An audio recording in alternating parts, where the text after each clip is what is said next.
Kiitoksia.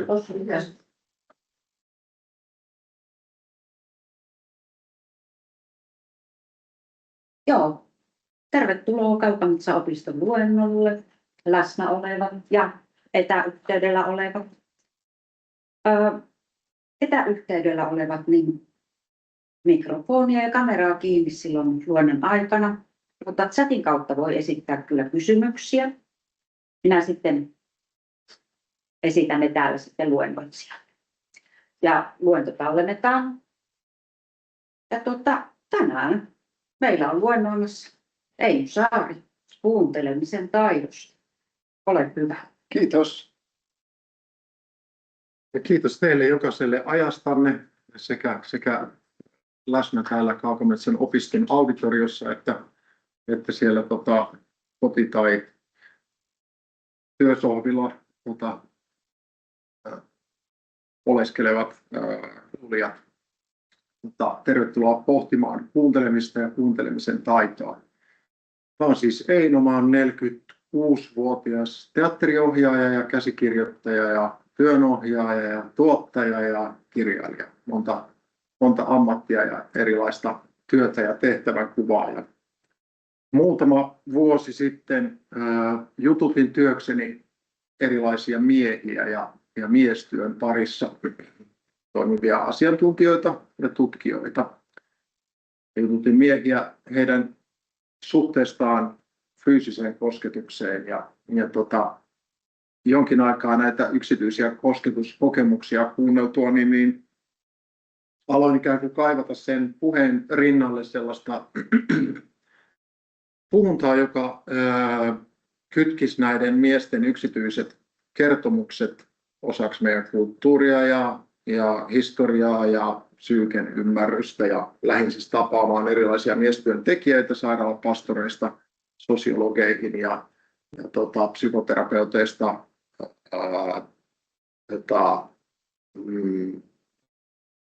aiheen akateemisiin tutkijoihin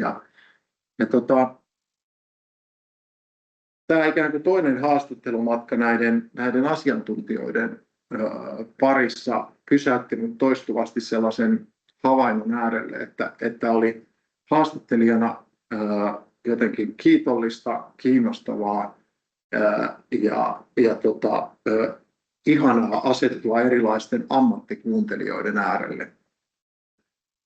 Jokin heidän semmoisessa levollisessa, rauhallisessa läsnäolossaan pysäytti minut kerta toisensa jälkeen. Eli kyseessä oli erilaisia aiheen asiantuntijoita, jotka olivat istuneet ja kuunnelleet tässä tapauksessa erilaisia miehiä satojen ja tuhansien tuntien ajan. Ja pystyivät silti vastaamaan kysymyksiin hyvin silleen, lempeästi ja pohdiskelevasti ja empaattisesti. Muistan ryhtyneeni pohtimaan, että miten he sen oikein tekevät ja miten ammattikuuntelijaksi kasvetaan ja mistä siinä ikään kuin kuuntelijan rauhassa oikeastaan on kysymys. Ja silloin syntyi ajatus siitä, että mä voisin ehkä tehdä seuraavan kirjani tästä aiheesta ja ikään kuin asettua ammattikuuntelijoiden jalkojen juureen oppipoikana kuuntelemaan, kuinka mestarit kuuntelevat. Ensimmäinen ajatus tästä kirjasta Kuuntelemisen taito, joka ilmestyi pari vuotta sitten tammikuussa Into kustantamana, olikin semmoinen haastattelukirja.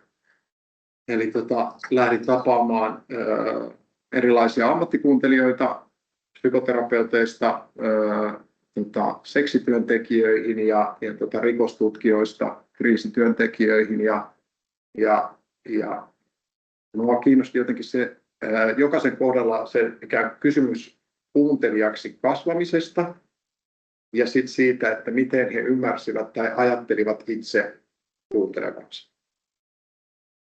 No, sitten mä lähetin käsikirjoituksen ensimmäisen version ensimmäisen kirjani kustantamolle ja sain sieltä aika semmoista napakkaa, tiukkaa palautetta, että ei tämä tällainen muoto nyt oikein kiinnosta meitä, että puuttuu semmoinen henkilökohtainen taso. Se oli siis haastattelukirja, koostui pelkästään haastatteluista ja ja tämän kustantamon palautteessa sitten ikään kuin peräänkuulutettiin sellaista ikään kuin sen avaamista, että mitä minusta itsessäni tapahtuu, kun mä asetun kuuntelemaan kuuntelijoita. Ja sitä kautta sitten tämä kirja alkoi saada ehkä sellaista lopullista muotoa, eli se koostuu toisaalta näiden ammattikuuntelijoiden kohtaamisista ja sitten mun omakohtaisesta pohdinnoista niin kuin kuuntelemisen äärellä kytkeytyen ehkä erityisesti siihen, kun lähdin muutama vuosi sitten opiskelemaan uutta ammattia, eli työnohjaajaksi. Ja ajattelen, että nykyään omassa työssäni kuunteleminen liittyy tosi vahvasti kaikkiin töihini. Työnohjaajana kuuntelen asiakkaitani, yksilöitä ja ryhmiä, pyrin pysähtymään päivittäin heidän asioidensa äärelle.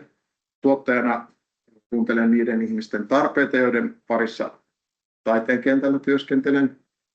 Teatteriohjaajana seisoskelen niin näyttämöllä ja otan vastaan erilaista tietoa, erilaisia tunteita, erilaisia näkemyksiä, mitä pukusuunnittelijat, lavastajat, näyttelijät, valosuunnittelijat, koko teatterikoneiston apparaatti jotenkin niihin harjoituksiin tuo. Ja pyrin ikään kuin siitä tiedosta, mitä he tuovat ja tuottavat, erottamaan sen, mikä on sen teoksen ja niiden ihmisten näkökulmasta jotenkin hyödyllisintä tai merkityksellisintä. Joo. Ja sitten olen siis siviilissä 3 teini-ikäisen tytön isä, eli lasten kuunteleminen ja valitettavan usein myös kuuntelematta jättäminen, niin on myös omaa arkeani. Ja ajattelen nyt ehkä sitten, että kuunteleminen jotenkin sujuu ja luistaa silloin, kun mä keskityn siihen. Mutta yhtä lailla saan itseni niin kuin päivittäin omassa arjessani kiinni sellaisista hetkistä, että kylläpä kuuntelin huonosti tai olin täynnä omaa asiaani tai kuuntelin kiireessä tai oletin toisesta ihmisestä jotakin, mikä ei sitten lopulta pitänytkään paikkansa. Mä ajattelen, että kuuntelemisessa voi kyllä kehittyä, sitä voi harjoittaa, sitä voi opiskella, mutta että päivittäin se muistuttaa myös vaativuudestaan. Tuon kirjan kirjoitusprosessista on siis yli 2 vuotta ja ilmestymisestä melkein 2 vuotta, ja tänään tässä kun seison, niin huomaan jännittäväni ehkä sitä, että kun mä nyt tunnen sijaitsevani ikään kuin jossain vähän sen kirjan jälkimainingeissa, enkä ole avannut tuota kirjaa kuukausiin. Mä mietin, että mitähän tämä aihe minussa tänään, vaikka minulla tässä esityskin on, niin jotenkin nostattaa pintaan ja herättää ja kuinka pääsen sen aiheen luokse, mutta se selvii varmaan tässä luennon aikana. Luennon rakenne lyhyesti. Toivotan tässä monin sanoin teitä tervetulleeksi. Virittäydytään vähän yhdessä. Sitten tässä on 3 tällaista isompaa aihealuetta, jota lähestyn tänään. Työkaluja kuuntelijana kasvamiseen, kuunteleminen ja suhteet, ehkä erityisesti kuunteleminen ikään kuin ihmissuhteissa ja ihmisten välisten vuorovaikutussuhteiden tasolla. Kuunteleminen haastavissa tilanteissa. Sitten meillä olisi luvassa pikkuruinen parikeskustelu ja sitten mä puhun lopuksi vielä vähän kuuntelemisen eleganssista ja sitten otetaan loppukeskustelu ja mahdollisille kysymyksille ja huomioille ja kommenteille myös sieltä chatista oma aikansa. Eli olet tervetullut sellaisen kuin olet. Kysymyksille ja keskustelulle on varattu oma aikansa, eli mä olen rakentanut tämän niin, että toivon, että ette keskeytä mua, vaan katsotaan, jos on mielessä joku polttava kysymys, jonka haluatte ehdottomasti päästä myöhemmin kysymään, niin kysytte sen sitten siinä sopivassa kohdassa. Mihinkään vaikka tässä pientä lempeää osallistamista tuleekin olemaan, eli lähinnä pari- ja loppukeskustelua, niin mihinkään ei ole pakko osallistua. Ja jos siltä rupeaa tuntumaan tai muut menot painavat, niin voit poistua tilasta ihan milloin vain.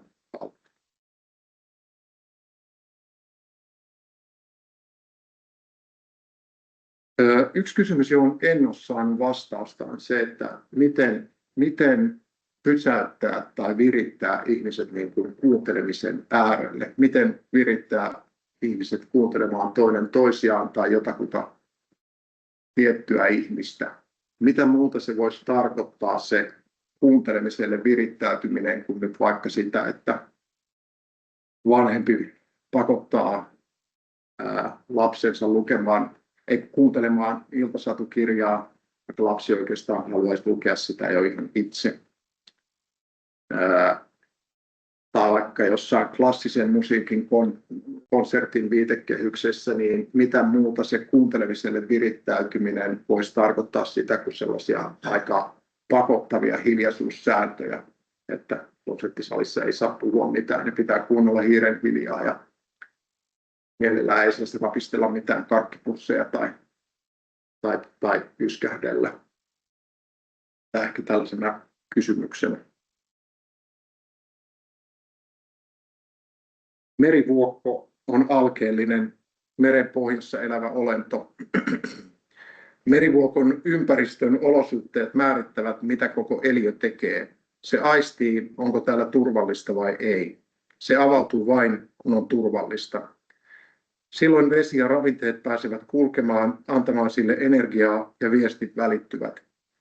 Mutta jos merivuokko aistii turvattomuutta, se sulkeutuu pieneksi, litteäksi, liki huomaamattomaksi levyksi meren pohjalle.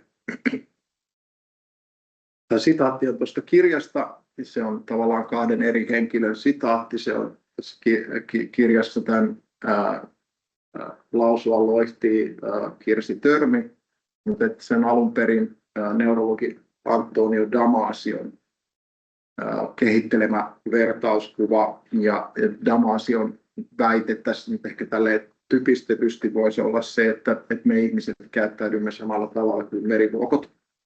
Eli uskallamme lähteä kokeilemaan erilaisia ulottuvuuksiamme vasta silloin, kun koemme olevamme turvassa. Ja mä törmään tähän ilmiöön erityisesti esimerkiksi uusien työnohjausryhmien kanssa, jossa kuukausien ajan saatetaan työstää niin kuin pelkästään sitä, että miten se tilanne voisi olla näille työnohjaukseen osallistuville ihmisille mahdollisimman turvallinen. Sellainen, että he vapautuisivat puhumaan, he uskaltaisivat ottaa kantaa, he uskaltaisivat olla erimielisiä, kiistellä, väitellä, ehkä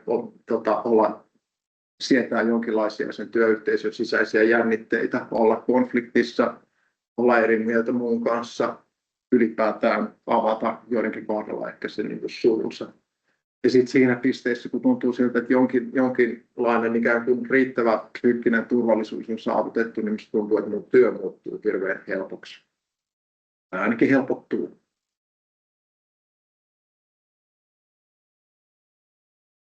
Mitä kuunteleminen on? Mä soitan tästä ihan pienen pätkän.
kuuntelimme hetken aikaa tiibetiläisiä kelloja.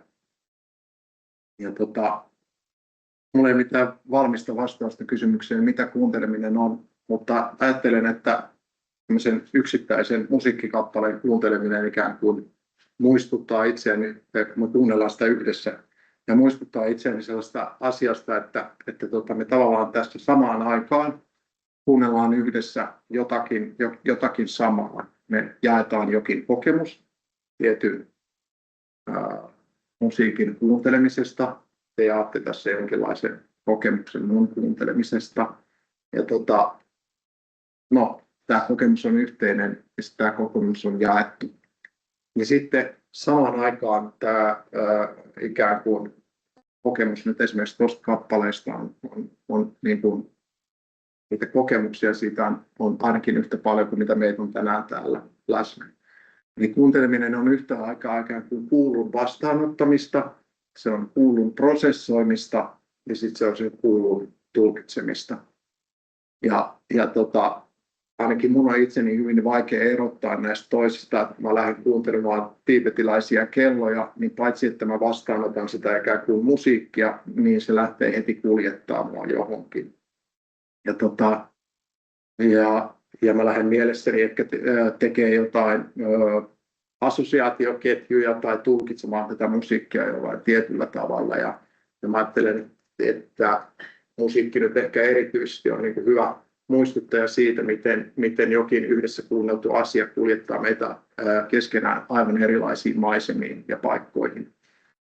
Ja siihen, miten kukin tämän musiikin tässä nyt kuulee, niin siihen vaikuttaa ensinnäkin ihan tämä tila tässä näin, tai tila siellä kotisohvilla, minkälaisessa vireystilassa olet, minkälaisessa vastaanottotilassa olet, kuinka kaukana tästä äänilähteestä äsken olit,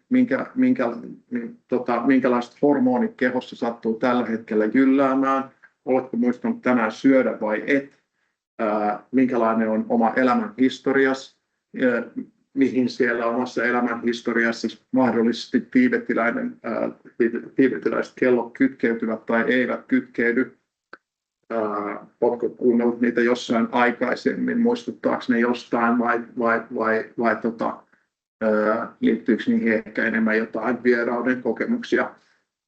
Jostakusta ne yksittäinen musiikkikappale herättää jotain tietynlaisia tunteita ja jossakussa toisessa taas ehkä ei.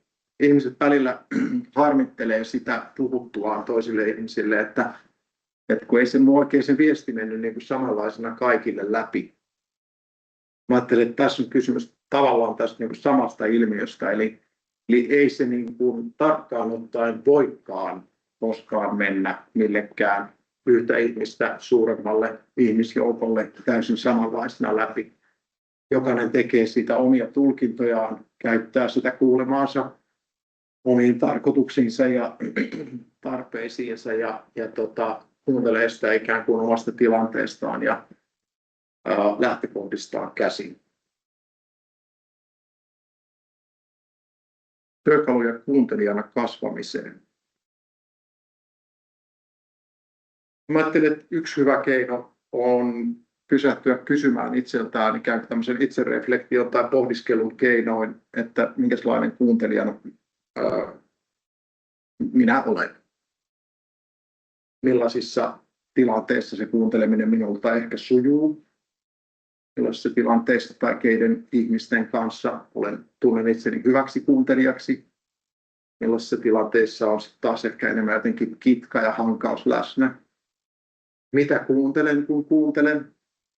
Kuuntelenko niitä sanoja tai jotenkin tunneviestintää, jota se puhuja ehkä harjoittaa, tai jotain, mitä tapahtuu siellä kielen katveissa tai sanojen lomassa. Kuuntelenko sitä, että miten se ihminen käyttää aikaa puhuessaan, puhuuko se tosi pitkään, tosi raskaasti ja polveilevasti, vai onko sillä jotenkin jokin toisenlainen lähestymistapa, se terävä ja säräkkä ja rytmikäs puhetavaltaan. Miten kuuntelen, mihin keskityn, Ja sitten ehkä, että millaisissa suhteissa tulen itse kuulluksi. Ketkä on niitä ihmisiä, joille on hyvä puhua omista kokemuksistaan, ehkä vähän jostain haastavimmistakin asioista ja luottaa silti siihen, että voi tuntea tulevansa turvallisesti kuulluksi.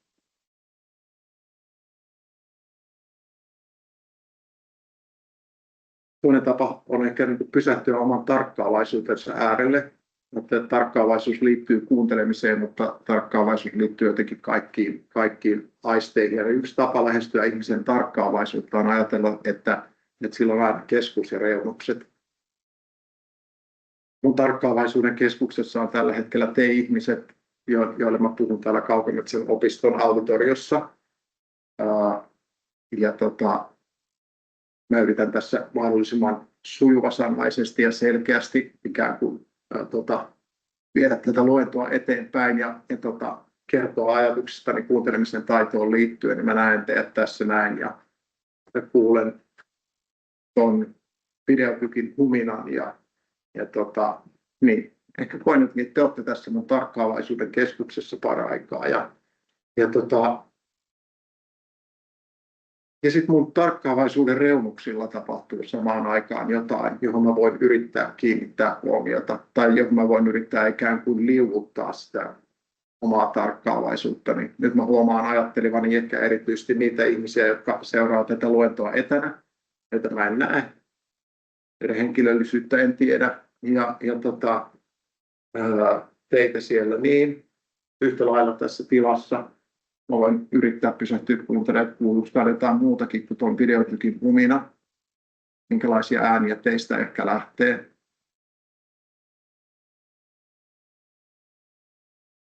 Nyt mä tulen tietoiseksi siitä, että millainen valaistus täällä on.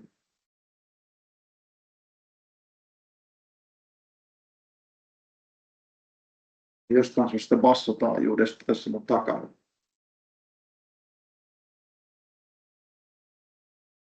Ja nyt jos mä palautan tämän vaikka niin kuin oman työn tasolle, niin kun ohjaan erilaisia ryhmiä, niin siis erilaisissa ryhmissä on usein niitä aktiivisesti ja äänekkäästi tilaa ottavia, jotka puhuvat paljon ja ottavat mielellään, ottavat huomioon, vetävät itseensä ja omaan asiansa. Ja sitten on niitä niin hiljaisempia. Ja nyt esimerkiksi ohjaajan tai työnohjaajan työn kannalta mun on tosi tärkeää kyetä huomaamaan ja havainnoimaan myös kaikki se, mitä tapahtuu ikään kuin siellä keskustelujen reunamilla. Yrittää kiinnostua niistä hiljaisista ihmisistä, heidän havainnoistaan, kokemuksistaan, tunteistaan ja yrittää houkutella niitä mukaan ikään kuin yhteiseen keskusteluun. Ja mä ajattelin, että jos mun tarkkaavaisuuden keskus tämmöisessä tilanteessa on yksinomaan siellä niissä ihmisissä, jotka käyttää eniten sitä ääntä, niin mä en ehkä tee työtä niin kauhean hyvin. Ajattelen, että kuuntelemiselle voi määritellä jonkinlaisen perustan, niin kuin ihmisten välisen vuorovaikutuksen tasolla. Ole läsnä, luo yhteyttä siihen ihmiseen, jolle puhut tai jonka kanssa keskustelet tai jota kuuntelet. Älä keskeytä. Kuuntele kahteen suuntaan. Sillä tarkoitan sitä, että kuuntele sekä sitä ihmistä, joka kertoo sinulle vaikka elämäntarinaansa, mutta kuuntele myös sitä, mitä sinussa viriää itsessäsi tätä toista ihmistä kuunnellessasi. Tämä liittyy nyt ehkä erityisesti niin kuin ammattiauttajien työhön myöskin, että ikään kuin sen havainnoiminen jatkuvasti, että mitä kaikkea sen toisen ihmisen kertomus mahdollisesti itsessä herättää, virittää, minkälaisia tunteita se nostattaa ja sitten sen ikään kuin pohdiskeleminen hiljaa itsessään, että mikä kaikki siitä, mikä itsessä herää, on sellaista, joka olisi hyvä tuoda ikään kuin myös tähän niin kuin ulkoiseen dialogiin, ja mistä olisi hyvä tavalla tai toisella kysyä tai mainita myös sille ihmiselle, jota siinä on kuuntelemassa. Ja mikä kaikki sitten taas on ehkä sellaista, vaan jotain sellaista omaa käymistilaa tai jotain ohi menevää. Niin, mutta ajattelen myös, että nyt vaikka niin kuin sukulaissuhteissa tai ystävien kanssa, niin voi olla mielenkiintoista pysähtyä tarkkailemaan sitä, että mistä tuo toinen oikeastaan puhuu, ja sitten toisaalta niin kuin yrittää samalla kuunnella sitä, että mitä minun itsessäni tapahtuu, kun kuuntelen tätä toista ihmistä. Kysy avoimia kysymyksiä, kysy avosydämisiä kysymyksiä. Avoimet kysymykset alkaa suomen kielessä usein M-kirjaimella. Mitä, missä, miten, miksi, millainen ja niin edelleen.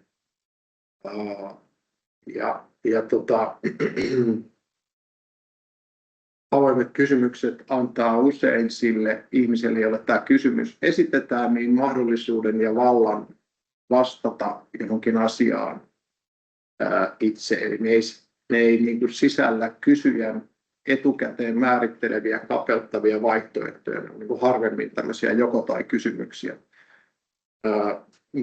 vaan ne ikään kuin houkuttelevat sitä ihmistä, jonka kanssa siinä keskustelet, niin kertomaan jostakin asiasta niin kuin avoimesti itse.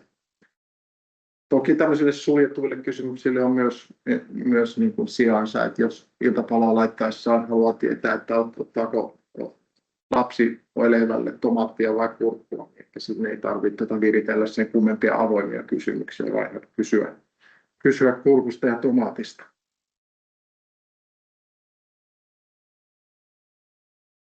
Lukemattomat erilaiset tekijät ikään kuin estää meitä jatkuvasti kuuntelemasta hyvin, tekemästä työtämme kuuntelijana hyvin. Ajattelin, että on erilaisia sisäisiä tekijöitä. Menen vaikka ystävän kanssa kahville ja mä odotan kovasti jotain tietynlaista kohtaamista siltä kahvihetkeltä.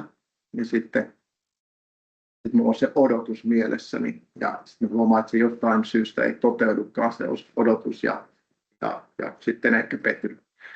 Tai mulla voi olla jonkin kohtaamiseen liittyviä voimakkaita oletuksia, että mä oon kohtaamassa sen ja meillä on tässä tunteja aikaa. Esimerkiksi käydä näitä meidän yhteisiä asioita läpi ja sitä ihminen saapuu paikalle ja kertoo, että hänellä on 5 minuuttia. Sen jälkeen on lähdettävä, että käydään nopea tämä meidän välinen asialista. Ennakkoluulot, pelot, erilaiset toiveet, uskomukset, arvomaailma. Ja sitten on ulkoisia tekijöitä, jotka voi estää kuuntelemasta hyvin ja jotka ylipäätään vaikuttaa kuuntelemistilanteeseen.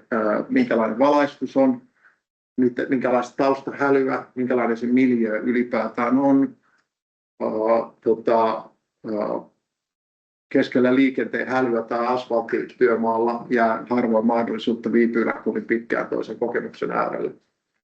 Joskus voi olla kiire tai aika voi olla toisella tavalla olla ikään kuin muodostua sen kuuntelemistilanteen esteeksi. Ja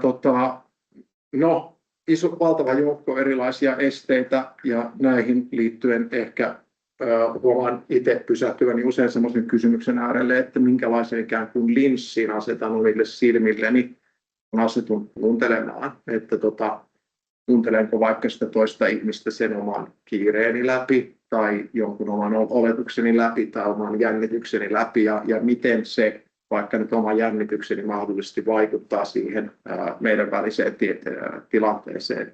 Joskus riittää, että sen ihan vaan tiedostaa, että nyt on menossa tapaamaan tätä korkea-arvoista pankinjohtajaa vaikka, ja koska miellän hänet jotenkin jossakin yläpuolella olevaksi arvovaltaiseksi ja tärkeäksi henkilöksi, niin jännitän hirveästi.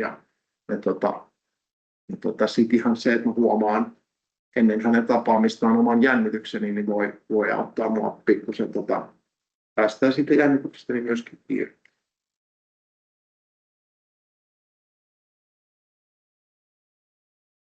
Ennen tärkeän ihmisen, esimerkiksi asiakkaan kohtaamista, niin yritän lähes päivittäin viettää semmoisen niin kuin muutaman minuutin ikään kuin hiljaisen hetken itseni kanssa se kohtaamisen odotushuoneessa. ja pysähtyä pohtimaan, että mitä mä tunnen, mitä mun kehossa ehkä tapahtuu, mitä odotan, oletan, jännitän, toivon, mitä minussa on käynnissä liittyen siihen kohtaamiseen. Ja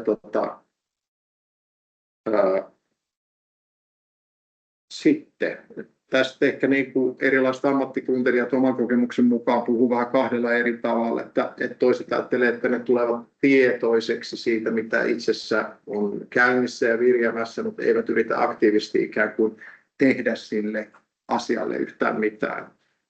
Se on ehkä enemmänkin semmoista ai tommostakin, että minusta nyt liikkuu vähän ärtymystä esimerkiksi.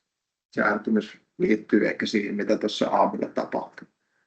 Ja sitten toiset erilaisten tekniikoiden kautta yrittää vähän niin kuin tyhjentää itseään niistä itsessä käynnissä olevista asioista. Eli kysymys on virittäytymisestä. Miten valmistaudun, jotta voisin kohdata hänet rauhassa, jotta mulla itselläni olisi jotenkin niin kuin riittävän maadoittunut ja turvallinen ja rauhallinen olo, että siitä meidän kohtaamisestamme tulisi mahdollisimman hyvä.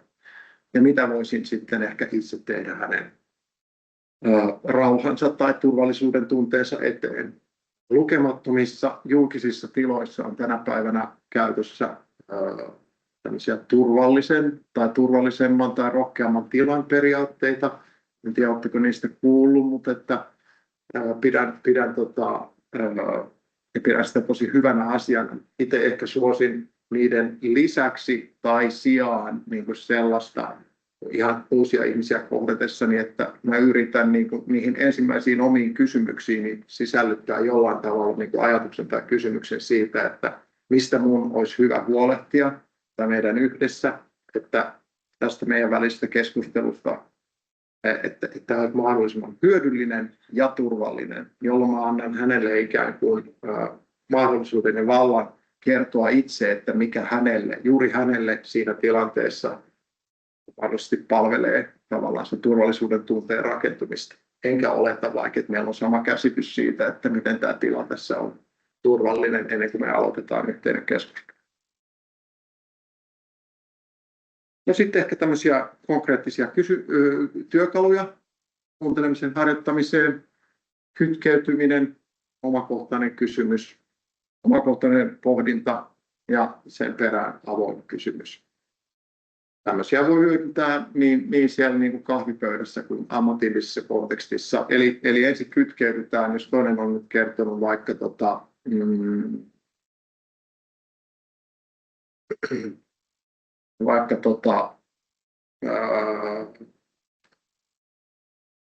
hajonneesta autostaan jotakin, niin sitten mä voin yrittää kytkeytyä siihen, että okei, että mä kuulin just, että sä kerroit tuosta, miten sieltä konepellin alta alkoi tulla savua, ja mun tulee mieleen, että mäkin olen kerran kokenut jotain vastaavaa, ja silloin siinä kävi niin ja näin. Mites haluaisitko vielä kertoa lisää tästä sun hoittelemuksesta oman autosi kanssa?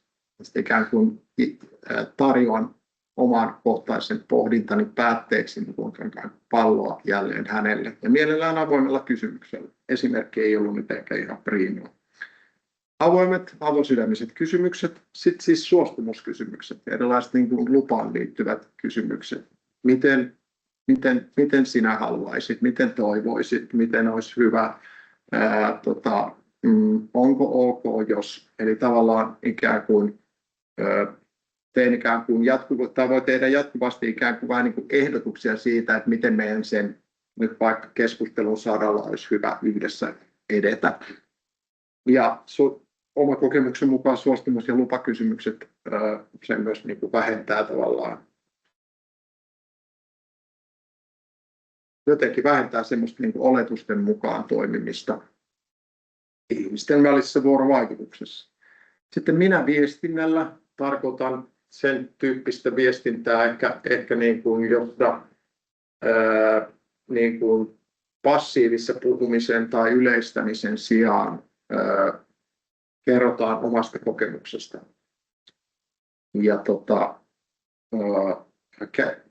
viljellään minämuotoista puhetta. niin kuin yleisesti. Eli ei niinkään niin, että sä aina teet tällä tavalla ja sulta jää tuo tiskikone joka kerta tyhjentämättä, vaan pikemminkin ehkä niin, että huomaan, että tiskikone on täällä jälleen tyhjentämättä ja tulisi mieleen kysyä, että miten me voitaisiin yhdessä toimia, että tämä ongelma ei olisi ihan joka päivä. Sitten sitä, mitä on juuri kuullut, voi kaiuttaa. Eli ihan, että kuulin, että kerroit tästä savuavasta konepellistä.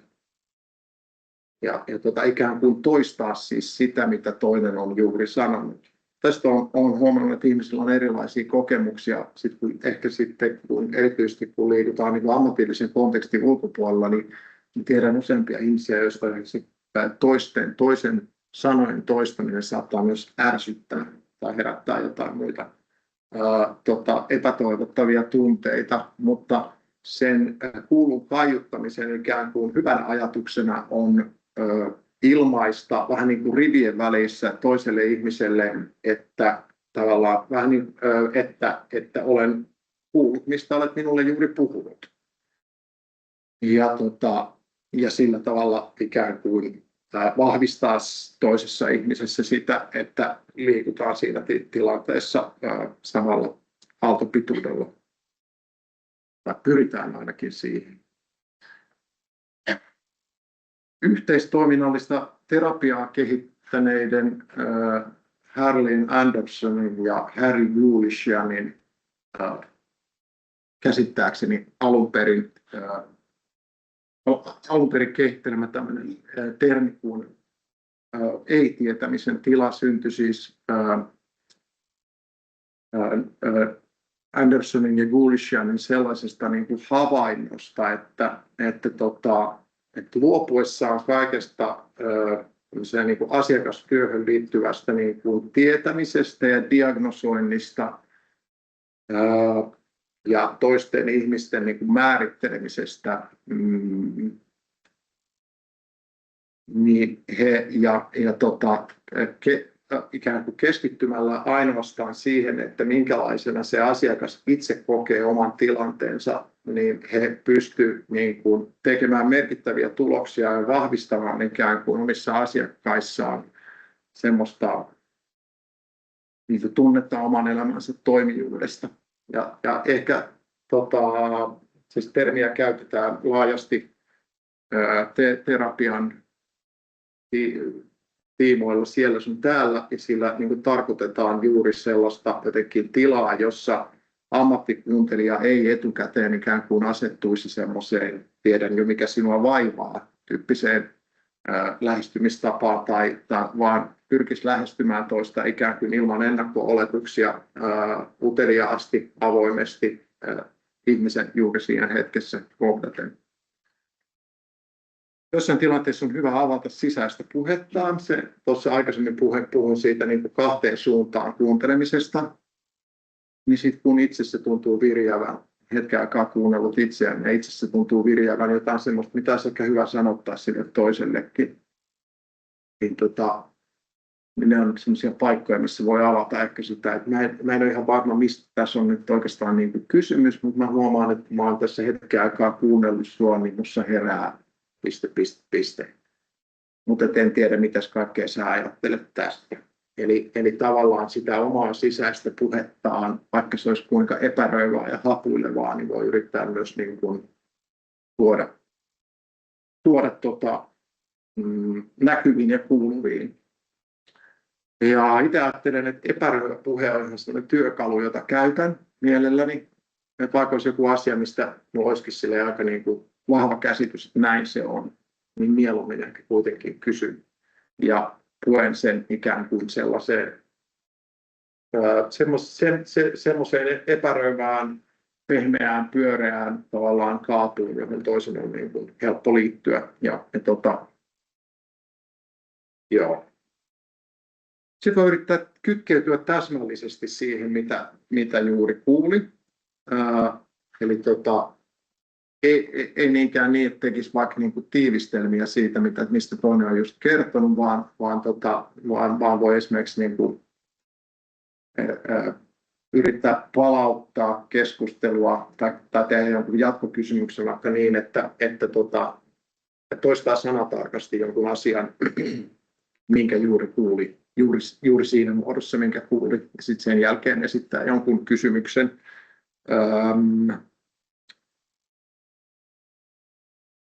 Ja tätäkin voi ajatella tavallaan keinona ikään kuin vahvistaa sitä, että on kärryillä ja on kuunnellut, mistä toinen ihminen on juuri kertomassa. No sitten näkökulman vaihtamisen taito. Tällainen jo antiikista tuttu ja haastava hyve. Tarvitaan erilaisissa tilanteissa, alkaen siitä, kun lapsella on vaikeaa matematiikan kanssa toistuvasti tai jossain ollaan vaikka panttivankitilanteessa, niin kysytään ikään kuin taitoa lähestyä sitä ongelmaa tai konfliktia tai ristiriitaa jostain yllättävästä uudesta näkökulmasta. Näin. Rupeaa ihan hengästyttää. Menipä siihen ykkösjaksoon pitkä aika. Mutta siirrytään vähän kuunteleminen suhteet otsikon alle. Ja tämmöinen tilanne. Työyhteisössäsi on jännitteitä. Johdat kokousta, jossa näitä jännitteitä olisi tarkoitus käsitellä ja purkaa. Miten toimit?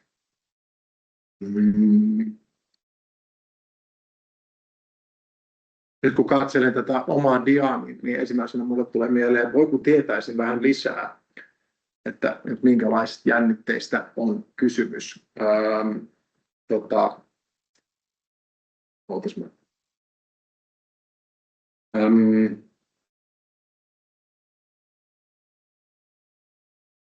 Varmaan ensin lähtisin ennen kaikkea itse, ehkä mä otan tuon seuraavan dian tähän rinnalle.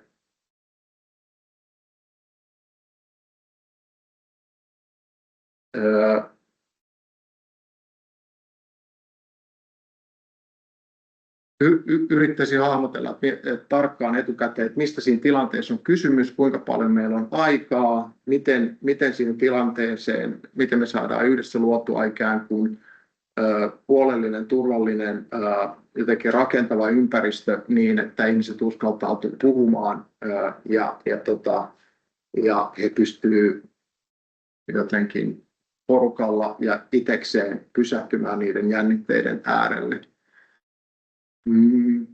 Jonkinlaisen ikään kuin suunnitelman voisi tehdä itse, ja jos olisi tämmöisessä vetotehtävissä, ja sitten mä ajattelen, että aika paljon pitäisi niin kuin keskusteluttaa myös, ja yrittää ikään kuin sopia sen porukan kanssa ennen kuin keskustelu varsinaisesti lähtee liikkeelle.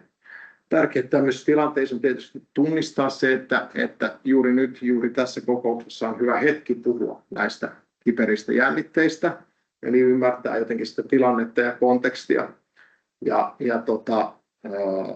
ja tehdä erilaisia käytännönläheisiä sopimuksia siitä, että mistä kaikesta tässä keskustelussa on kysymys ja miten meidän olisi hyvä yhdessä edetä.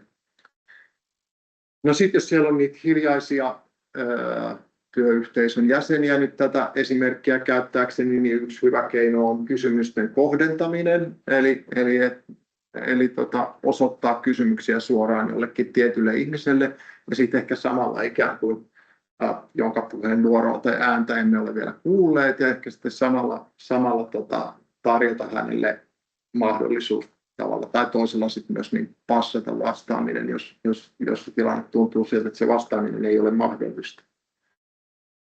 Sitten on tämmöinen termi kuin kuunteluttaminen, jolla tarkoitetaan ehkä just sellaista tilannetta, että nyt kun sä kerroit tästä, tai nyt kun hän kertoi tästä asiasta, niin mistä te oikeastaan kuulitte hänen puhuvan?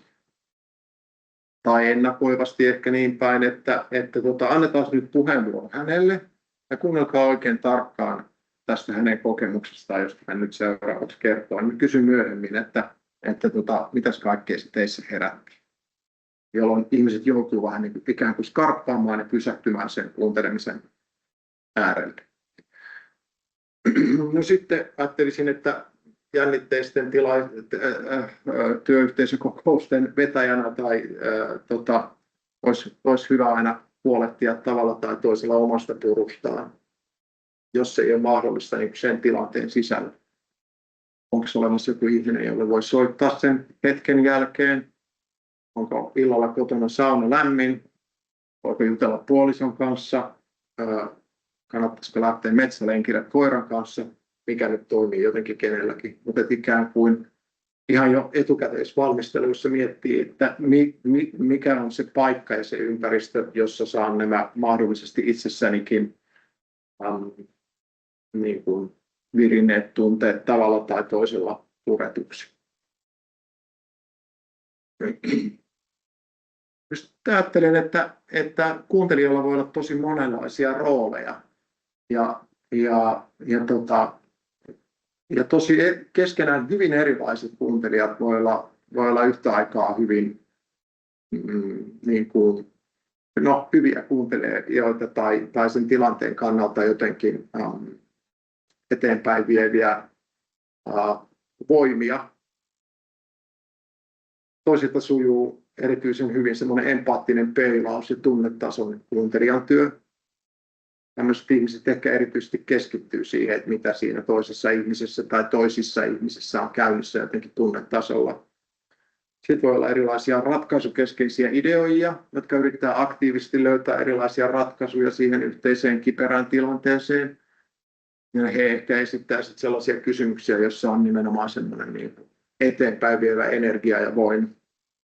Toiset tykkää huolehtia niin kuin rakenteista ja yhteisistä pelisäännöistä ja rajoista, että nyt ei ole sun vuoro, vaan nyt sovittiin, että seuraavaksi kuunnellaan tätä ihmistä ja niin poispäin. Ja jotkut tykkää olla tämmöisiä niin kuin erilaisuuden organisoijia, eli niin kuin sallia ja mahdollistaa sitä, että keskenään hyvin erilaiset ihmiset voisivat tuoda erilaisia näkemyksiä ja kokemuksia julki. Ja niin edelleen. Tämä ei ole mikään niin kuin valmis roolilistaus, vaan siinä on muutamia esimerkkejä. No sitten tämmöinen pieni vinkkilista ikään kuin jännitteisen suhteen tutkimiseen. Luo turvaa, luo yhteyttä, kuuntele erilaisia näkemyksiä ja näkökulmia tasapuolisesti, kutsu reflektioon, kutsu pohdiskelemaan yhteisiä asioita. Pohdista kysymyksiä, pyri tarkastelemaan asioita moninäkökulmaisesti, haasta, jos tilanne sallii sitä.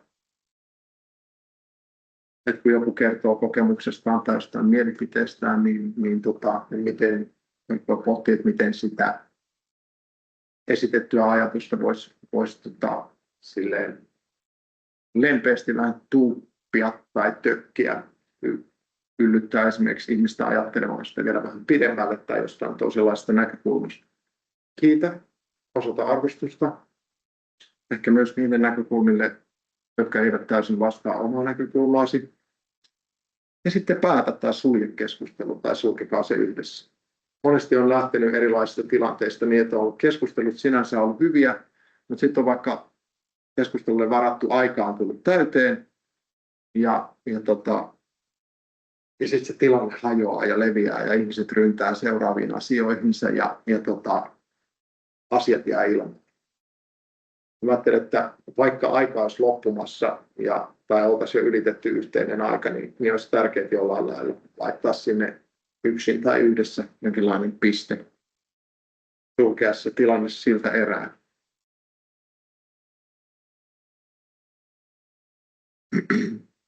Kuunteleminen haastavissa tilanteissa.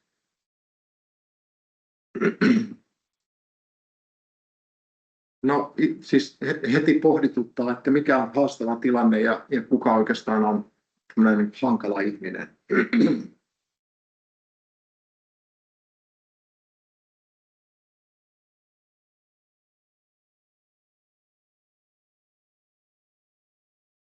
Mulla on yhdessä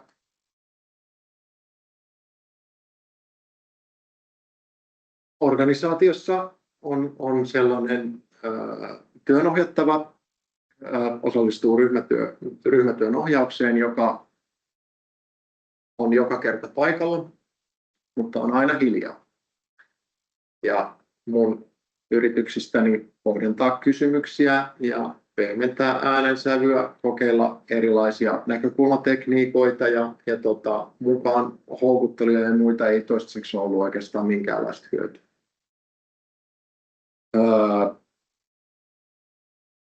Tämä ihminen tiedetään niin semmoiseksi tunnolliseksi ja ahkeraksi joukkuepelaajaksi tiimissään ja hänestä on kerrottu sen tyyppisiä asioita, että hän on kyllä ihan puhelias monissa muissa tilanteissa, mutta näissä työnohjaustilanteissa niin hän ei osallistu keskusteluun.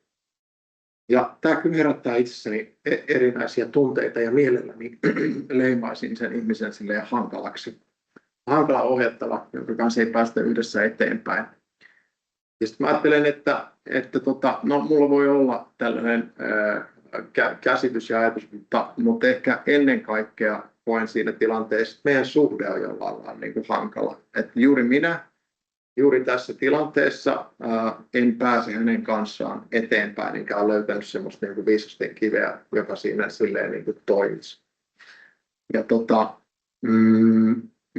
olen ymmärtänyt, että hänet on niin kuin työnantajan toimesta vähän niin kuin pakotettu osallistumaan, eli hän ei ole niin kuin motivoitunut. Eli minulla on jonkinlaista käsitystä siitä, että kaikki ei palaudu tavallaan mun omaan toimintaan tai siihen, miten mä vedän sitä ryhmää, vaan hän on, niin kuin, suhtautuu lähtökohtaisesti kielteisesti työnohjaukseen ylipäätään.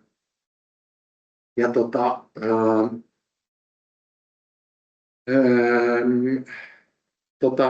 tilanne jatkuu haastavana ja se on itse asiassa se on sitä niin kuin edelleen. Sitten mä oon ehkä pikkuhiljaa jotenkin semmosesta, mä oon pikkuhiljaa ehkä niin kuin tullut sellaista, mä en tiedä onko tämä lopputulema, mutta että ehkä jotain välivaihetta kohti, että mä annan hänen olla.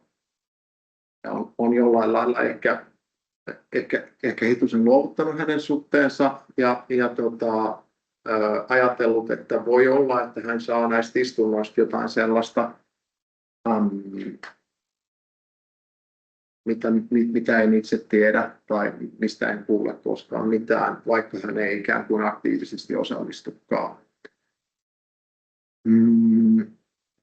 Eli ajattelen, että haastavaksi koettu tilanne tai hankalaksi leimattu ihminen, niin ne on aina siinä mielessä jollain lailla myös niin kuin opettavia tilanteita tai kokemuksia, että ne kertoo ja viestii jollain lailla myös minusta itsestäni siinä tilanteessa. No, ammattikuuntelijoiden vinkkejä, joita olen itse jututtanut tähän kirjaan, niin ikään kuin haastaviin tilanteisiin. Suomalaisen sovittelutoiminnan pioneeri Mirjam Attias puhui mielellään radikaalista kuuntelemisesta.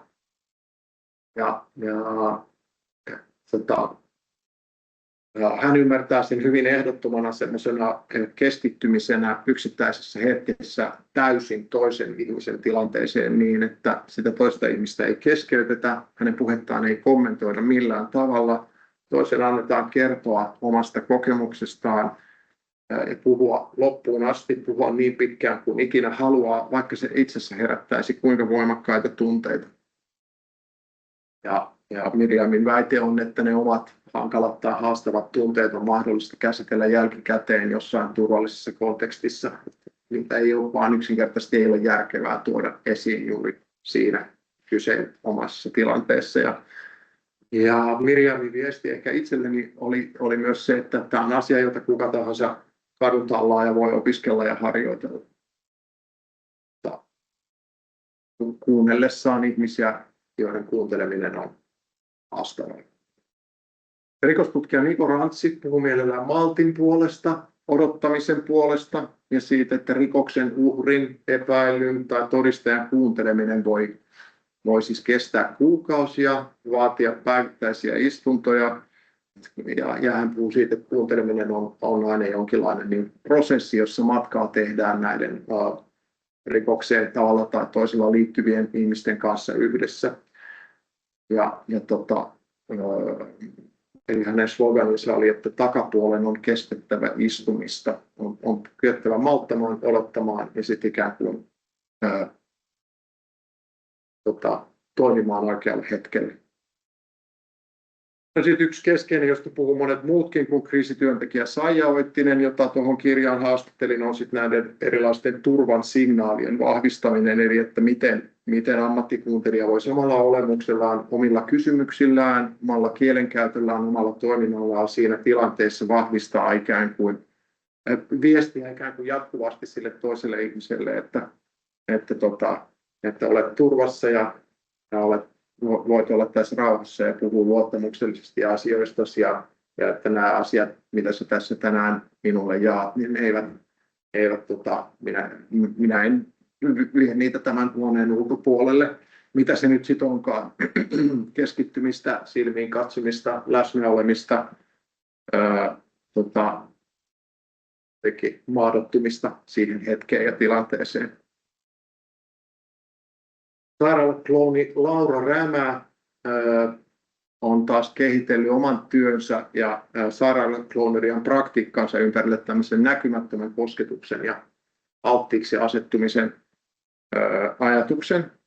Eli hän ajattelee, että kaikessa meidän ihmisten välissä niin kuin inhimillisessä vuorovaikutuksessa on lopulta kysymys jonkinlaista niin kuin näkymättömistä kosketuksista.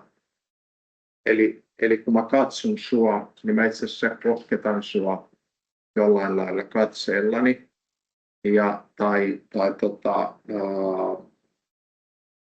Sitä, miten mä puhun tässä teille, voi ajatella jonkinlaisena kosketuksena.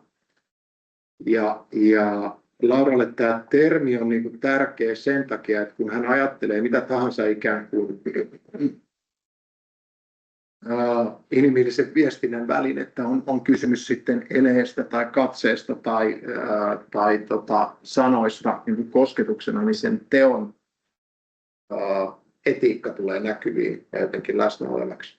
Ei ole, tai jos mä nyt sanoisin, silloin on väliä, miten mä katson, silloin on väliä, miten mä kuuntelen, silloin on väliä, miten mä elehdin, kun on vuorovaikutuksessa toisen ihmisen kanssa.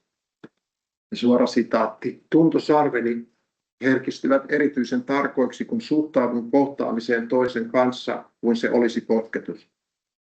Kun ajattelen kaikkia tekojani kosketuksina, teon etiikka korostuu.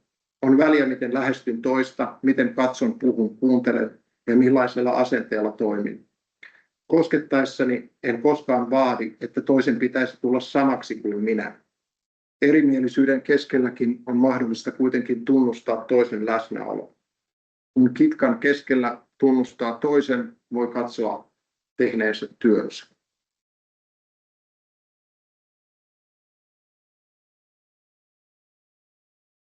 Ehkä Mirjamilta vielä tuollainen pätkä. Hän on toiminut sekä niin kuin naapurussovittelun kentällä että pohtinut laajemmin ainakin yhdessä pitkässä koneensäätiön hankkeessa niin kuin polarisaation purkamista ja suomalaisessa yhteiskunnassa vallitsevia tai ilmeneviä erilaisia konflikteja. Ja Mirjam kertoo näin. Konfliktit pakottavat meidät puolustautumisen tilaan, jolloin myös tulkitsemme ympäristöämme kielteisesti. Se on hyödyllistä silloin, kun olemme vaarassa, mutta usein hermostomme aktivoituu, vaikka me olisikaan vaarassa. Kun ihminen suojautuu ja puolustautuu, ei ole hedelmällistä saada mitään luovaa tai yhteiseloa rakentavaa aikaan. Siksi ajattelen, että ihmisiä pitää ensin kuunnella, jotta he muistaisivat olevansa mukavia. Kun ihmisellä on mukava ja turvallinen olo, hän keksii usein hyviä ratkaisujakin.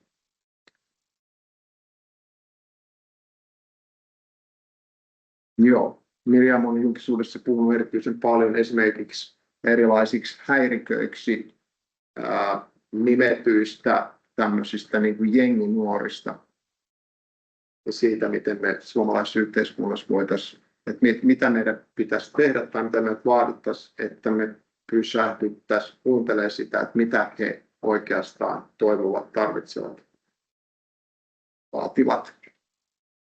Sen sijaan, että me viljellään erilaisia leimakirveitä heitä kohtaan, niin heitä kannattaa sekä myös kuunnella.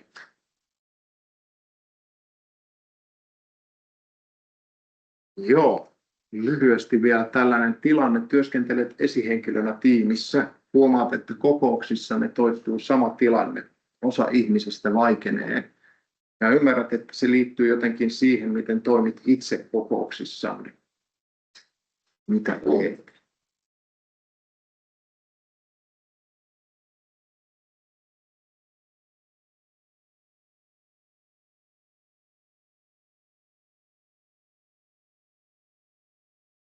Enkä minulla ei ole mitään valmista vastausta. Sitä voi hiljaa pohtia itsessään. Varmaan mä haluaisin jollain lailla yrittää tehdä niin kuin näkyväksi sitä, että, tai kuulla siitä erilaisia kokemuksia siitä ikään kuin omasta toiminnastani tai siitä, miten toimin sen työyhteisön jäsenten mielestä siinä tiimissä. Ja yrittää jotenkin heidän kanssaan sekä yksityisissä keskusteluissa että yhteisissä tilanteissa niin kuin päästä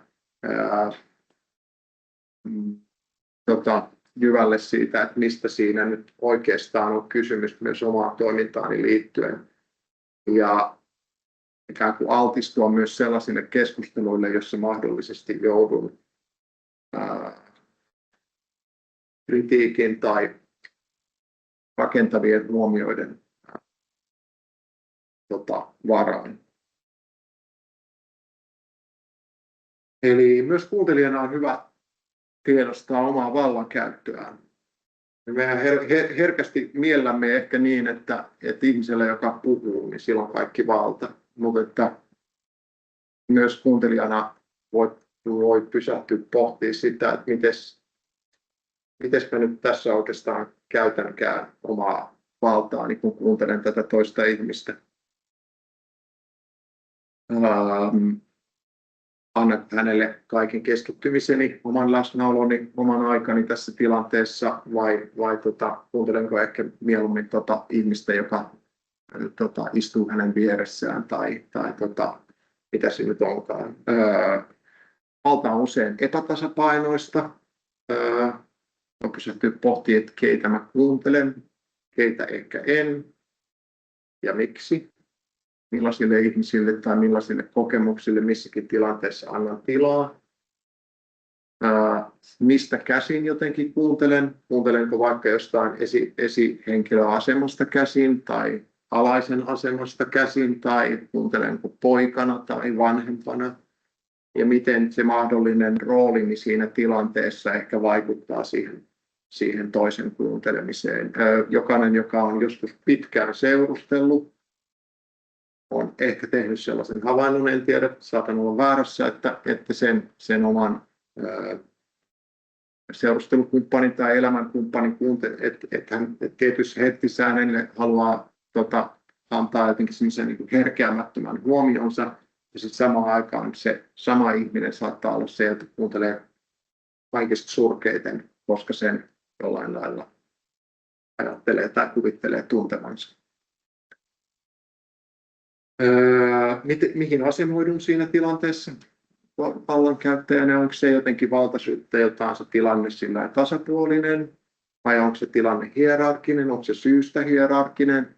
Voiko sille hierarkialle ehkä tehdä jotain? Joskus tilanteessa on tosi hyvä, että niissä on tosi selkeä ikään kuin hierarkkinen järjestys tai marssijärjestys. Jotain toisia tilanteita taas ehkä edesauttaa se, että ihmiset kokee olevansa mahdollisimman samalla viivalla. Onko siitä asiasta, joka meitä syystä tai toista vaivaa, niin syytä jutella kahden kesken vai porukalla?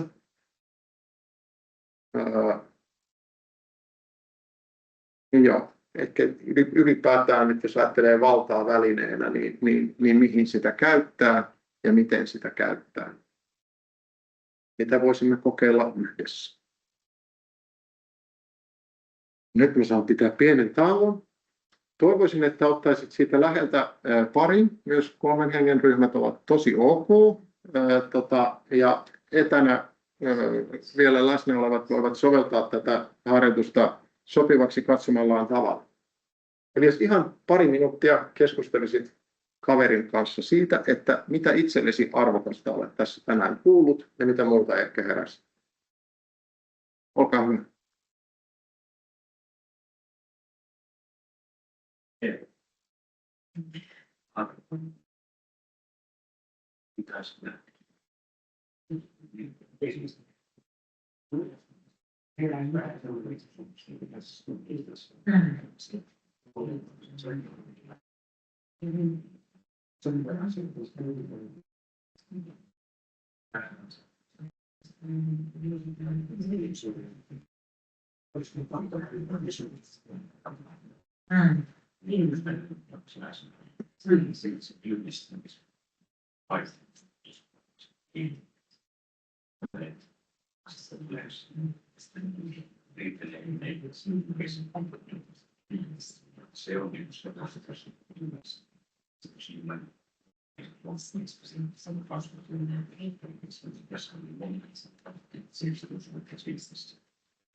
Kiitos. Vielä se keskeneräinen ajatus loppuun ja palataan sitten hetkeksi vielä tapittamaan tänne päin.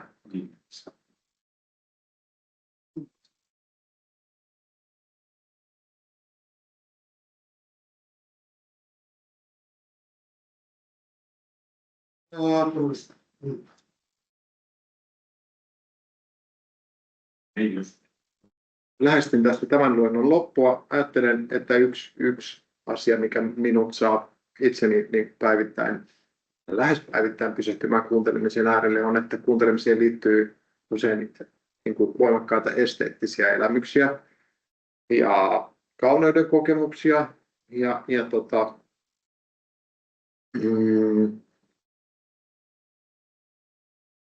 ja ehkä nyt ajattelen lyhyesti oma kauneuskäsitykseni jotenkin semmoinen, että ajattelen kauneutta paitsi jonain semmoisena niin silmin havaittavana havaittavana asiana, niin voin ajatella myös, että voin laajasti ymmärrettynä kokea jotakin kaunista tai kuulla jotakin kaunista tai jos mä ajattelen vaikka niin kuin hoivaa ja huolenpitoa ja semmoista ihmisten välistä lämpöä ja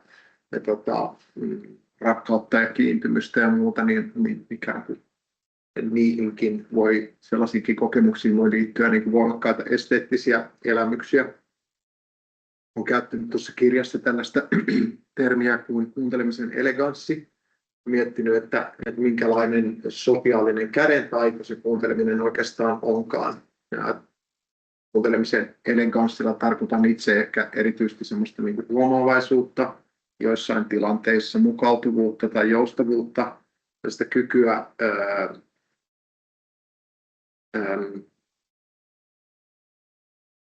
ehkä tilannetajua, kykyä asettua siihen tilanteeseen, joko sitä tilannetta ruokkivalla tavalla tai sitten jotenkin toiset huomioon ottavalla tavalla. Ja joskus se on sävykästä kielenkäyttöä, sävykästä kuuntelijan työtä, uteliaisuutta, kyky kiinnostua toisista ihmisistä, toisten ihmisten kokemuksista ja tarinoista. Ja tilan luomista myöskin, että kuunteleminen on tosi usein tilan luomista jollekin muullekin kuin omalle itselle ja omille kokemuksille. Se on suostumista siihen, että täällä on muitakin ja muunkinlaisia tapoja ajatella, kokea, tuntea kuin tämä omani.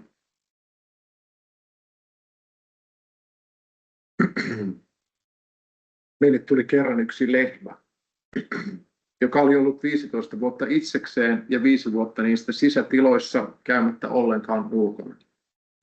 Sen lihakset olivat surkastuneet. Se oli menettänyt kykyään kommunikoida lajitoveriensa kanssa. Teimme virheen. Ajattelimme, että se ilahtuisi ikihyviksi, kun veisimme sen heti tapaamaan uusia kavereitaan. Mitä vielä, se ahdistui ja karkasi aitauksesta pariin otteeseen. Tajusimme ottaa sen erikseen, antaa sille omaa tilaa ja aikaa tottua tähän muutokseen, joka johtaisi sen karsinasta vapauteen. Pikkuhiljaa tutustutimme sen uudestaan lehmäkavereihin.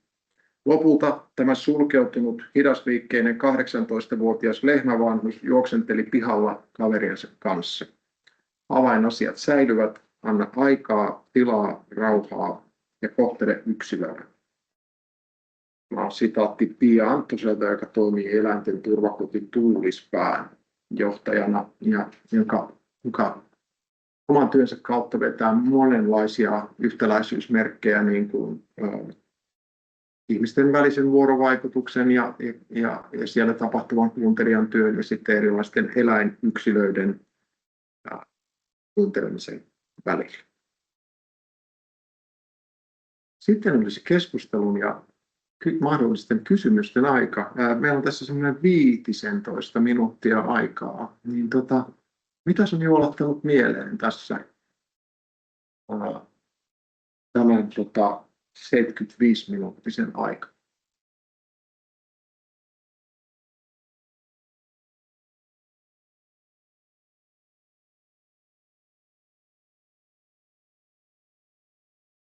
Mainosti täällä hymyillään.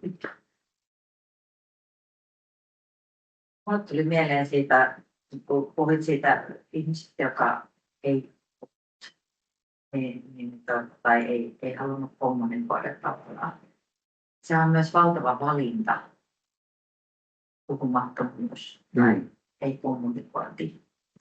Et jotenkin se niin kun on sinänsä on valtava manifesti johonkin, niin se sitten onkaan, mutta että jollain tavalla niin kun, sehän kuulostaa siltä ja omasta kokemuksesta käsin ehkä sanoisin sen, että kun ihminen valitsee ei-puhumisen, niin siellä on hirveästi sanottavaa. Ja sitten se tulee tavallaan ulos kaikilla muilla tavoilla kuin puhumisella. Ja niin kuin mietin just kuuntelemista, että kuunteleminen on niin paljon niin kuin kaikkea, ei pelkästään niin kuin sanojen kuuntelemista, mitä puhuit just siitä fyysistä ja jotenkin sitten semmoista niin kuin, ehkä aistimisesta, mitä just Laurakin puhui, että millä tavoin niin koskettaa toista näkymättömästi, niin se on jotenkin sitä aistien avaamista sille toiselle. Ja sitten mietin niin kuin siinä, että onko siinä sitten mahdollista valita just se, että miten istua hänen kanssaan tai just, että miten, niin kuin, miten hän on sijoittunut siihen ryhmään tai jotenkin jotain muita keinoja, niin kuin jos tämä on vain esimerkki siitä, että on myös muita kommunikoinnin keinoja kuin se, joka on se meidän normaalein ja semmoinen yleisin. Totta, joo. Ja siitä sitten toinen asia, mikä tuli mieleen, on niin kuin toi, niin kuin just tämmöinen, puhuttiin Pikin kanssa tässä siitä, että kun mä nyt mietin tätä, mun työssä mietitään sitä paljon sitä, että miten niin kuin tuunataan itseä niin kuin toisen taajuudelle, että sä et ole liikaa tai liian vetäytyvä tai mitä tahansa, niin kuin, että siinä kuunnellaan tavallaan myös se toisen niin kuin energiaviritys tai energiataso, että mitä se on se, miten toinen asettuu siihen tilaan esimerkiksi, kun se tulee, että onko se hän kiireinen tai millä tavoin, mitkä asiat jo on hänellä tavallaan niin kuin semmoisena liinana takana, kun tulee johonkin tilaan. Ja sitten, niin kuin, että miten siihen semmoiseen niin kuin tasa-arvoiseen yhteyteen, se oli hienosti sanottu, että tasa-arvoiseen yhteyteen pääsee. Mitä itsessä täytyy jotenkin niin kuin kuunnella itseä, jotta sä pääset niin kuin myös toisen kuuntelun käsiksi. Että joutuu kuuntelemaan niin kuin tavallaan monella tasolla, ei pelkästään toista, vaan myös omaa. Onko minun energiassa jotain, mikä niin kuin, ehkä tässä niin kuin virittää tai mitä tapahtuu. Totta. Ja sitten se jotenkin, että olisiko mun hyvä ikään kuin syöksyä tai mennä mahdollisimman lähelle mitä tuossa on ryhmässä nyt on vaikka niin kuin käynnissä ja ikään kuin liittyä siihen, vai niin kuin, jos tasa-arvoinen tai tasaveroinen niin kuin yhteys on jollain lailla se, mihin pyrkii, vai niin kuin pitää ikään kuin pieni jotenkin hajurako, mutta sitten kuitenkin jotenkin luoda, niin en tiedä, se riippuu hirveästi tilanteesta, että mitä se tarvii tai vaatii. Ja turva voi olla myös provokaatio. Okay. Koska niin mä mietin sitä just, että silloin kun on turvallista olla myös hiljaa, niin sekin voi olla niin kuin, tavallaan se provokatiivinen, niin kuin, ikään kuin se, että sen taakse on hyvä mennä, että minulla on oikeus olla hiljaa. Totta, joo. Että se niin kuin, tavallaan se myöskin se, että luodaan se turvallinen tila, se on tärkeää. Ja sitten kun se turvallinen tila, jos siihen liittyy, että saan valita, että voin olla hiljaa, koska minulle on sanottu näin, niin sen taakse voi niin kuin, piiloutua ikään kuin myöskin, niin vaikka se tarve voisi tulla näkyväksi. Mutta sehän vaatii aikaa ja jotenkin niin sitä ryhmän turvaa myös. Että mietin myöskin, että eikö ryhmä reagoi siihen, että koska ryhmä yleensä reagoi aika nopeasti. En tästä yhteydestä ehkä halua kertoa. Ei tietenkään tarvitse kertoa, mutta niin kuin, että mietin just sitä ryhmän roolia. Kyllä, joo. Mutta tämmöisiä ajatuksia heräsi tästä. Ja vielä yksi ajatus heräsi tästä, niin kuin tuossa mun terapialla, jossa käsitellään noita zoneja, eli miten niin ollaan kiinni itse niin syvemmässä kerroksissa ja miten niin ulkoisessa ja sit sosiaalisessa kerroksessa, nämä on ne eri zoneet ikään kuin. Ja sitten, niin kuin, että miten se zone tai zone, miten se liittyy niin kuin siihen että mitä sä puhuit siitä reunuksista ja kohteesta. Ja tästä mietin just siitä attunementista, että miten sä tunnaudut toisen niin kuin, kanssa samalle aaltopituudelle ikään kuin, niin, että mihin se suostut asettumaan myöskin, että niin kuin just puhuit vanhemmuudesta, että vanhemmuudessa helposti niin, asettuu sinne ulkokehälle ja lapsi touhua omia ja sitten kerrot sieltä, miten asioiden kuuluisi mennä, eikä niinkään sille, että mitä sä tarvit tänään, vaan että sieltä niin kuin tulee paljon tavaraa. Ole hyvä. Ja useasti mainitsitte sen, että olitte niin kuin, tätä kuuntelemisen taitoa tämmöisessä niin kuin työhön ohjauksen. minkä näköisessä kontekstissa te olette tätä työhönpohjausta tehnyt? Minkälaisissa yhteyksissä? Joo, mun esimerkit helposti tulee sieltä, koska se on semmoinen ala, jolla itse olen niin kuin hiljan työskennellyt suht paljon. Mä työskentelen kasvatus- ja koulutus- ja kulttuuri- ja maatalous- ja tasa-arvoaloilla tällä hetkellä niin kuin työnohjaajana. Eli sitten ne voi olla sellaisia ihmisiä, jotka ovat itse tilanneet, syystä tai toisesta tarvitsevat, tai työnantaja on tilannut, tai sitten joku kokonainen työyhteisö saattaa tarvita. Tarpeet on hyvin monenlaisia, että joskus pitää mennä selvittelemään jotain konflikteja tai kriisejä, joskus ehkä pohtii jotain työhyvinvointiin tai jaksamiseen liittyviä haasteita laidasta laitaan. Se on semmoinen ala tai ammatti, jota toisilla aloilla hyödynnetään hyvin aktiivisesti ja monilla aloilla ei lainkaan.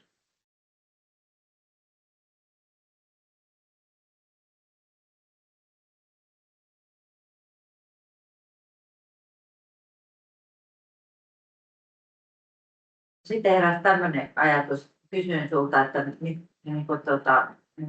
tai ihan ylipäätään, jos joku muukin haluaa vastata, niin mietin tätä, niin kuin puhuit alussa siitä konfliktista tai erimielisyydestä, niin sehän on paradoksi. Tavallaan sehän ei luo turvallista tilaa ollenkaan, koska ollaan lähtökohtaisesti, kun ollaan erimielisiä, niin harvoin siihen tilaan tullaan silleen niin kuin avoimena kuuntelemaan.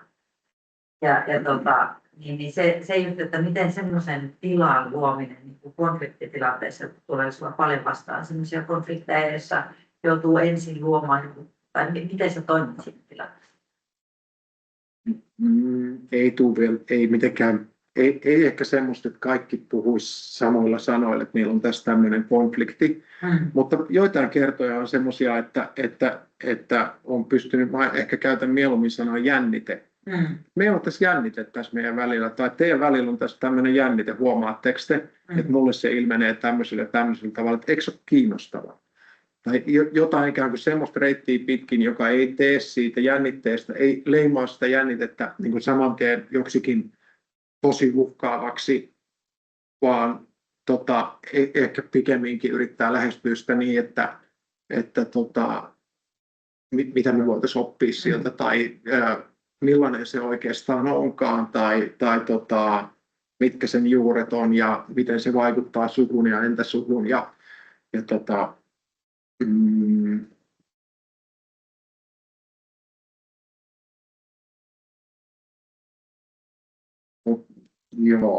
ei tosi hankala sanoa mitään kauhean yleispätevää tuommoista. Ehkä se on ollut myös itselle semmoista niin kuin opettelemista, että miten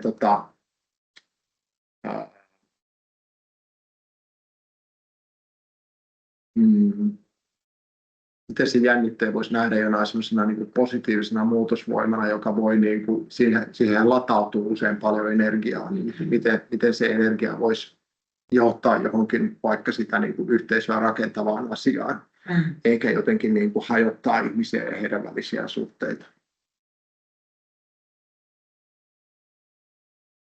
On myös niin, että missä jännitteitä, niin siellä ei oikein voi koskaan olla ihan varma lopputuloksesta.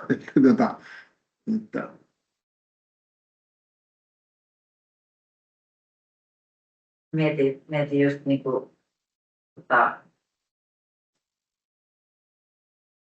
sitä niin kuin sovittelua.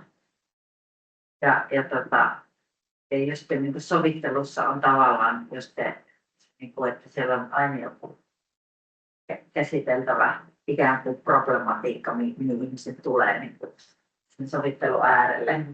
Ja heillä ei ole koskaan niin valmista vastausta, koska he ei ole päässyt niin kuin yksimielisyyteen, ja siksi se tulee sinne joku kolmannen henkilön niin kuin apuun, joka pystyy sovittelemaan sitä tilannetta. Mutta siellä on ne kaksi niin kuin eriävää tai niitä äärimielipidettä, ja sitten sen sovittelijan pitää niin kuin jollain tavalla löytää joku maaperä sille, että pystytään edes aloittamaan keskustelua. Maaperä onkin tosi jotenkin hyvä termi tuossa. Se, mitä olen itse kuullut ja ehkä juurikin tuon Mirjamin kokemusten kautta on, että hän ajattelee, että hänen työtään sovittelijana on ainoastaan yrittää luoda se erimielisten osapuolten välinen keskusteluyhteys. Sitten toinen niin kuin, tärkeä tekijä siinä on se, että hän pysyttäytyy ehdottomasti itse sen, hän ei ota roolia siinä konfliktissa, vaan pysyttäytyy se, tai omistajuutta, vaan pysyttäytyy sen ulkopuolella. Ja hän työskentelee koko ajan ikään kuin sitä kohti, että miten ne ihmiset voisivat puhua toisilleen, miten ne voisivat jotenkin jollain lailla asettua siihen keskusteluyhteyteen. Ja ilmeisesti se usein onkin sellaista, että ensin kuullaan toista jossain ja sitten kuullaan toista ja sitten kuullaan uudestaan toista ja sitten kuullaan sun kavereita siitä ja sitten kuullaan sun kavereita. Ja sitten ehkä jos kaikki menee hyvin, niin nämä ihmiset saadaan kerran tai kaksi samaan tilaan ja jonkinlainen yhteys löytyy tai ei löydy. Mutta että varmaan sen sovittelijalle viisautta, että hän ei rupea ottaa sellaista, että mun mielestä te olette oikeassa. Tai että saati muunlaista roolia siinä tilanteessa, vaan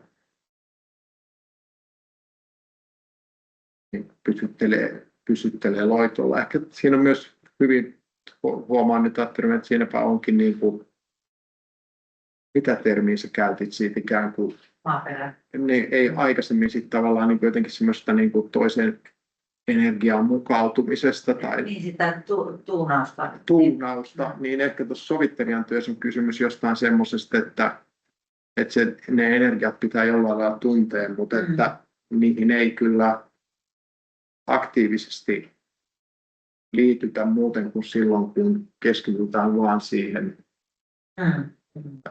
yhden ihmisen tai tahon kokemukseen.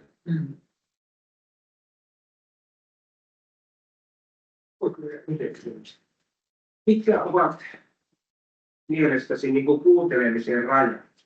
Niin kuin, miten mä sanoisin, vähän tuntuu niin jännältä, että niin teatteriohjaaja ottanut tämmöisen aiheen kuin kuunteleminen. Itsellä tulee mieleen tämmöiset, kun 80-luvulla oli niin kuin joukkotulikat ja transmoltarit.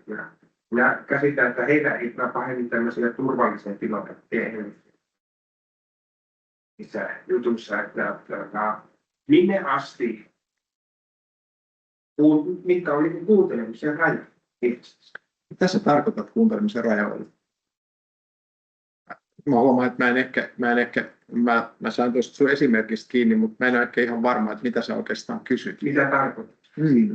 Että minne asti ylipäätänsä kannattaa kuunnella? Ymmärtää, olla läsnä. Mitä sillä sitten niin kuin loppujen lopuksi sitten saadaan aikaiseksi? Jossakin vaiheessa, että miten mä sanoisin? Voisi kuvitella vaikka semmoisen tilanteen, että olet ohjaaja. Ja sä lähdet kuuntelemaan sitä, että miten tämä näytelmä pitäisi mennä kappaleittain. Missä vaiheessa sä lopetat kuuntelun ja sanot, että nyt tehdään näin ja näin mennään? Varmaan sopivaksi haistamassani kohdassa nyt, jos mä tätä esimerkkiä käytän, että siinä on ollut ehkä ilmoilla, että pitäisikö tämä kohtaus ratkaista näin ja näin. Ja sitten jos on sovittu, että ohjaajalla on ikään kuin viimeinen sana, niin sitten jossain vaiheessa mun on niin kuin vastuuntuntoisena ohjaajana sitten kannettava vastuun siitä viimeisestä sanasta, että nyt tehdään näin. Mä ajattelen, että sen jälkeen, kun mä olen sen yksittäisen kohtauksen osalta tehnyt jonkun ratkaisun, edes alustavan, niin sitten mä itse asiassa palaan kuuntelemaan, kun me jatketaan harjoituksia. Eli sitten me ehkä siirrytään seuraavaan kohtaukseen, joka edellyttää sitä samaa tai jotain ihan toisen tyyppistä kuuntelijan työtä ja erilaista niin kuin neuvottelua ja versiointia ja kokeilua ja muuta. Ja sitten voi olla, että joskus käykin niin, että se on jonkun ihan toisen idea, johon sellaisenaan päädytään ja joka on sen esityksen kannalta niin kuin paras ratkaisu kuin sen ohjaaja. Mutta toisaalta myös pohtii, että onko sellaisia tilanteita, joissa on niin kuin hyvä varmaan sulkea korvansa ja varmaan semmoisia, että lakata kuuntelemasta tai poistua paikalta.